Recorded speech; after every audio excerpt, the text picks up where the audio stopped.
హల్లెలూయా. తిమోతికి రాసిన పత్రిక 4:4 చదువుదాం.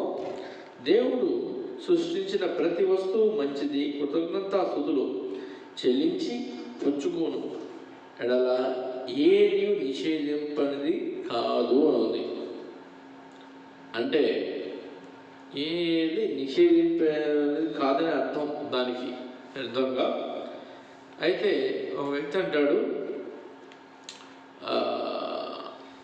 మరి చుట్టు తాగుతూ ఉంటాడు, ఇంకో వ్యక్తి మందు తాగుతూ ఉంటాడు. మరి ఈ వాక్యం జీవించి సృష్టించినది యావత్తు మంచిదన్నాడు కదయ్యా, మంచిది కాబట్టి చుట్టు తాగుతున్నా అంటాడు. సృష్టించిన మంచిది కాకపోతే దేవుడు సృష్టిస్తాడు అని వాక్యాన్ని అడ్డం పెట్టుకొని చేసేవాళ్ళు చాలామంది ఉన్నారు. కాబట్టి దానికి విరుద్ధం అని చెప్తుంది బైబిల్, అలాంటివి చేయకూడదని. అయితే ఆదికాండంలో కూడా రాయబడింది, తెలుసుకుందామా? ఆదికాండం 1:31 ఉంటుంది. దేవుడు తను చేసే ఉండేను. ఒక్క నిమిషం. ఆదికాండం 31:31 వెళ్దాం. హల్లెలూయా.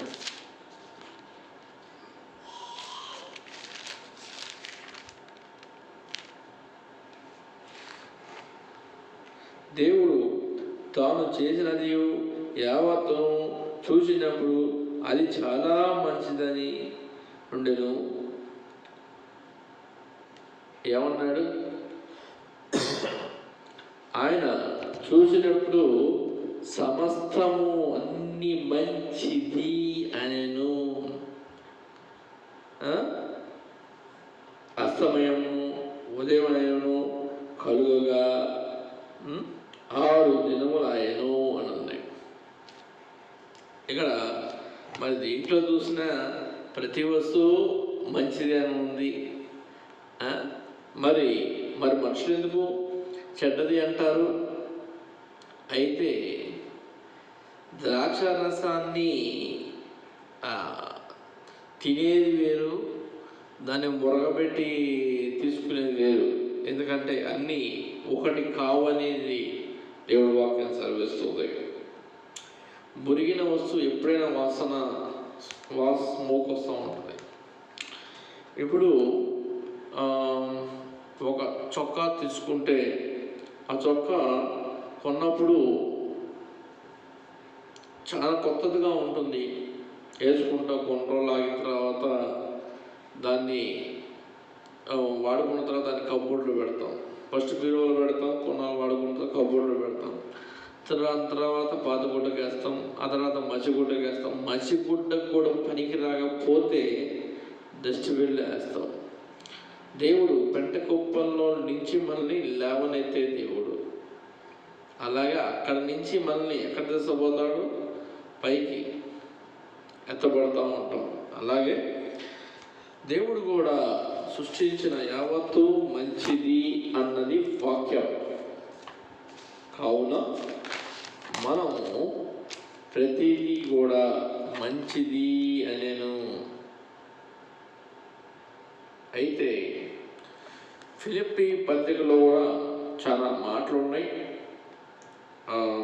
ఇంకా వాటి విషయాల్లో మనం లోతుగా అధ్యయనం చేసినప్పుడే వీడి యొక్క లోతైన అనుభవం మనం తెలుసుకోగలుగుతాం. ఎందుకంటే ఒక అధ్యాయం ఒక వచనం అనేది కరెక్ట్ కాదు.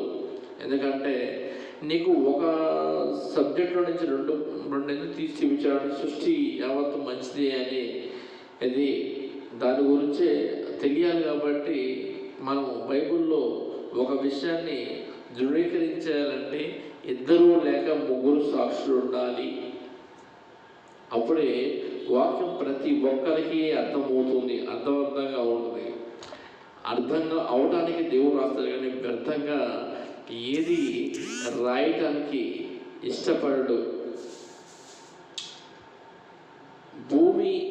ఆకాశము భూమి అంత ఎత్తైన దేవుడు, ఆయన మహిమపరిచి మనము కొనియాడుతున్న దేవుడు.